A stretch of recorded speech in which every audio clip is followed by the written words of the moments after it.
घर केले छाउनु पराल्न खरा छैन नि झिङ्गटी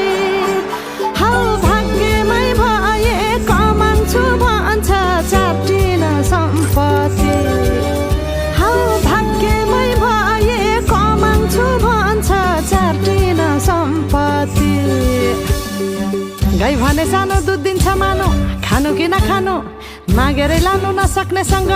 जानु कि नजानु धन सुक्यो रातले फकान्छ काफले जानु कि नजानु धन सुक्यो रातले फका